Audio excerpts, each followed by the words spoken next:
This is Nancy Guthrie when she was younger, and the video you're watching was posted by her daughter. Nancy, age 84 and mother of Today Show co-host Savannah Guthrie, has been the focus of a nationwide search since her disappearance from her Tucson, Arizona home on January 31, 2026. She is believed to have been abducted after blood matching her DNA was found at the scene, and no proof of life has emerged. Investigators from the Federal Bureau of Investigation and the Pima County Sheriff's Department are actively pursuing leads, including newly released descriptions of a masked suspect captured on security footage, and the reward for information has been increased to $100,000. There has been scrutiny over the handling of key evidence, including whether certain items should be processed at the FBI's National Crime Lab or a private facility, highlighting the complexity of interagency coordination in the case. This investigation has captured national attention, with commentators noting the unusual circumstances, the timeline of events, and the high-profile nature of the family, while the Guthrie family continues to appeal for help and information. If nobody else is going to say it, then I'll say it. Who the hell is Nancy Guthrie, and why do I care? Why do I care? She's not a public figure. She's never been elected as far as I know. We have been on over 8 days of news cycle where it's just constantly talking about this Nancy Guthrie, who none of us know. People go missing every day in America. Every day in America, people come up missing. Little old men, little old ladies, women, children go missing every day, but we get to watch Savannah Guthrie's privilege every day as she takes up the whole screen on our television with her condescending looks and weird personality, telling us how much she misses Nancy Guthrie. Guys, this is a distraction if I've ever seen one. For over a week, we've been talking about this lady that went missing for over a week. There's nothing else going on in the world that we should be talking about other than Nancy Guthrie, who none of us even know. It's the most blatant distraction, and I'm so damn tired of it. I really do wish we could get a real news agency in this country that would report real news and real facts and quit distracting us with this privileged bullshit. Peace and love. Okay, y'all ready to go in a wormhole? Okay, Samantha Guthrie took a medical leave, and when she did that, the ratings went up. They said that she went into panic mode. Does panic mode mean fake your mother's kidnapping? I don't know. Now, we could be here all day going down wormholes, but let's get to the facts. People have fumbled everything to do with this case. It's almost become a spectacle, a clown show. I mean, so many people have been accused of this kidnapping, but no arrests so far. People have been detained, but let go. Now they're saying it's somebody that's in the brother-in-law's band because the facial just match up. They even think Stephanie is the person at the door. I mean, this is getting out of hand, y'all. So allegedly DNA was recovered today, and they're saying that the DNA is not anybody close to the family or inside the family. So another weird thing that's going on today, they let the pool cleaners come in and tag team a pool. They went ahead and cleaned it. Now, they must have got the okay from the FBI and the police to do this, but at the end of the day, it does seem pretty odd during an investigation. Now, the next thing is one of the neighbors talking about the door of her house is the same door of Nancy's house, and it's very heavy and very secure. Let's get straight into it. What this tells me is, and I noticed it I noticed the way the person on the video was staring at the front door. That told me he wasn't that familiar with these doors, perhaps, because anybody who has these doors, they're really screen doors, but they're Uber screen doors. They're extra secure, and we don't do well with screens here because of all the bugs and the extreme weather. So these are also protective over our doors. And I have one at the back of my house. And they're super secure, and they're usually, they have metal frames, and you're not going to break into those doors very easily. So my initial reaction was he's not that familiar with that house and that door, because you're not going to get in those doors very easily. You're going to, in my opinion, try to find another way in. And perhaps he was just looking at how they were going to get out. Now, this one-on-one interview with the Pima County Sheriff is very interesting because he's saying that the family has been fully cooperative. Have you been able to clear any of the Guthrie family members? Well, I put it like this. Everybody, particularly the Guthrie family, but everybody has been very cooperative with us. done a number of interviews and investigations and taken DNA swabs from a number of different people. They've all cooperated with us. And we look at what their stories are. Yo, somebody get the body language guy, because he's looking all over the place. Where's he at? There he is.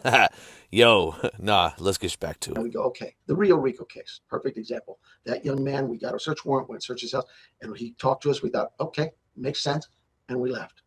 But is he clear? Well, no, we don't know that. We don't think there was anything else to get from him at that time. But what if we end up, because all that evidence was taken and submitted for DNA, what if that DNA at that search warrant scene shows that Nancy was there? It's not clear. So the family, I'm going to say this real careful. They are under tremendous pressure and tremendous grief. And I think it's really irresponsible for anyone to start pointing fingers that way. They have been nothing but cooperative with us. But I think cooperative and cleared are two different things. I know, but the evidence will take us there if that's the case. Right now, Big facts. Cleared, no. Cooperative, maybe. So they are not cleared as of now. nobody's cleared. Nobody's cleared. Okay. I know there's still a lot of investigative efforts going on at Nancy Guthrie's home, at Annie Guthrie's home, and around southern Arizona. My question for Nancy Guthrie's home is, if there are continued investigative efforts, why is there no crime scene tape up? So I don't know where that started, but let's go back to the beginning. Mm-hmm. Our team gets a call. We're looking for search and rescue efforts. Shortly around 2 o'clock, I get a call. I said, we need to turn this up. This could be a homicide, could be a kidnapping. And so we go that direction. They work it. I was out there to probably around midnight or 1 o'clock and went home. And when I'm out there, I'm not in the scene. People report that. That's not my role. I'm there to ask, what do you need? What does my team need to get? What resources can we get to accomplish? And we move on. They were out there probably until 7, 8 o'clock that morning. That's a Monday morning. I now start getting calls and I field all the media, but I realize that the national media is getting involved. And it's like, I'm there on the phone in front of cameras like this from 9 a.m. to 9 p.m. I can't do that all day and still get this job done. And I think we tried to have a press conference the next morning. It was a little chaotic. I'll take that hit. But nevertheless, we held another press conference 2 days later. I think it went a lot better because we knew what you were looking for in terms of evidence and timelines. But that morning, Monday morning, because they're always saying the sheriff didn't get the FBI involved early on. The FBI was involved Monday morning. Within hours of that, we knew that, hey, we have some physical evidence here that needs to go to the lab. But we also knew we had some physical evidence here that the FBI has experts that are better at analyzing that, and we gave it to them. How do we know that? Because we've worked with the FBI for decades. I have department members assigned to that office and have for years. That relationship is critical, not just to the FBI or the Pima County Sheriff's Department, but to this community. But why not secure the scene now? I mean, as you guys continue on, why not secure it better? I mean, we had a guy deliver pizza up at the front door. Because we processed the scene. We were done with the scene. The FBI, when you saw them come back, that would be a normal situation. They come in and say, hey, we're looking at this electronic stuff. Can we go see the house? Absolutely. And so they go back. There's no evidence gathered there. It's like yesterday. They were there at the scene doing what? Taking measurements to see. That video we have of that individual, that's critical to us. So are they not taking new evidence, not seizing new evidence from the home right now? I'm sorry? Are they not collecting new evidence right now? When you say that part's done, they're just taking measurements. Are they not taking any new evidence? We have to understand when you're speaking of evidence. Are they gathering pieces of evidence off there and taking it in? No. What they're doing is they're doing some analysis of the evidence we gathered to see what can fit. Yeah. Okay. Obviously, it's no secret to you, there's been a lot of talk about tension between your department and the FBI and the controversial where the DNA is being tested, where the evidence is being tested.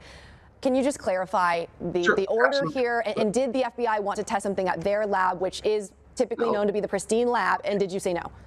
So their lab is a great lab. We've used them before. They've solved cases. Our lab is a good lab too. We've used this lab for 40 years. So it's not like, oh, whose lab is better? They're both very capable labs. What happens is in these kinds of situations, we make a decision. We sit down at the table and talk. Investigators make, the sheriff doesn't make that decision. Investigators sit down and talk about it. What's the best strategy here? What happens is we had submitted our DNA to a lab for analysis.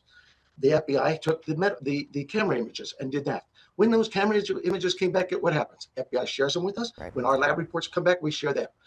We now have a glove we found. Somebody found it. Not at the house. Somebody reported that. It's 2 miles away. But we're not going to disregard that. That'd be silly. So we go gather that glove and we take it. And the FBI says, well, we can send it to our lab. I said, well, why would we do that? We have a lab that has all the markers, right? You have the family members markers, you have the landscaper, pool people, all those people, and they're at our lab. And we also have other evidence there. We had evidence from the Rio Rico search warrant scene. It's submitted there. You did tell me last week, though, that your lab was down, and that's why you sent it to Phoenix. Last week, though, you did tell me at one point that the Tucson DNA testing lab was down, and that's why you sent it to Phoenix. Is that back up and running?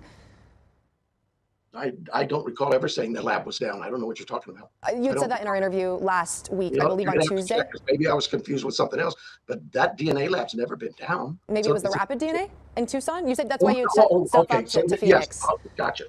Yes. The rapid DNA test is not a test that you can use in court, but it gets us quickly at a result to say, hey, we might have something here. That was down. So we went to DPS. Yes. Is it back up and running now in Tucson? I believe so. Yeah. I don't know. Tucson's deep. So we have a DPS office here in Tucson. TPD has it, but for whatever reason, I didn't get into those details. Their labs said our rapid DNA is down, or whatever that meant. I don't know. Okay. We just wanted some rapid DNA done, and so we sent it to DPS. That makes sense. Important investigative tool to at least have on that. I'm sorry. When I think of DNA at labs, I'm thinking our lab, FBI lab, those kinds of crime labs. Understand. That makes Okay, I don't understand. We're not going to let that interaction not go unnoticed. So basically, she was leading him into him answering that. I don't know. Maybe I'm tripping. sense. I want to ask you a little bit about the press conferences. So I know PCSD has said multiple times you will hold a press briefing if there is a significant development. We've had this surveillance video come out that was huge. We've had somebody detained and released. So what does your department consider a significant development to address the media? We discuss all of this, and it is a discussion with our team, the FBI, and talk about it. If you go back to those press conferences, you'll recall who's standing next to me. The FBI. Oh, the FBI. They were a part of this. We still are a part of this. Nobody gets to say we're doing this or we're doing that. It is we collectively sit down. The SWAT team used at the home in Rio Rico. Who was that going to be? We talked about it. FBI had that. So ransom notes. Who should handle ransom notes? FBI, you're great at that stuff. Give it to them. But that's the kind of process. I don't think what I've spent time talking to you about was probably 10 times as long as it talked to the FBI about, hey, let's send this to your lab or my lab. That was just crazy. And that's what got me out here. I know you guys want information, and we want you to have the information. That camera, the video that you see, that individual, people say, oh, we had it for days.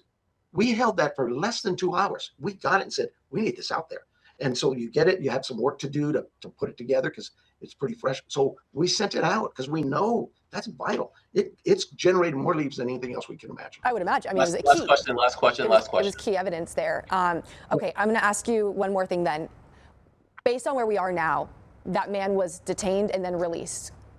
You said he's not clear, but he definitely is not still in custody. Are we any closer to having charges for the person who abducted Nancy Guthrie, and are we any closer to finding her? I think we're closer. Yes, absolutely. Every lead counts. That we had, just going back a couple of days, we had 18,000 calls. FBI had 15,000. That's 30-some thousand calls. I have 400 cops, feds, state, local, all over the state, people volunteering. I would be crazy to say, no, I don't want your help. That's what's crazy about this with the FBI. So should we expect an arrest soon or charges soon? Well, I would hope so, but I can't say that. What I would tell you is look, all 400 cops out there, everybody's working hard. The community is working hard. We want Nancy home. That's the key. Does it happen in an hour? Does it happen in a day, a week, a month, a year? I don't know, but I know this. We're not going to quit. We're never going to give up. My very last question on that, just based on what you said, is this still a rescue mission, or have you shifted into somewhat of a recovery mission? Where does that stand today? Every time we go out, we're looking to rescue somebody. And it still stands as that. You still believe that Nancy could be alive? I believe she is. Why would I not? The family believes it. I believe it. There's nothing to indicate she's not. So I'm not going to go there. I hope this video was informative, and we all do want the same thing, Nancy to come home safe and sound. God bless everybody.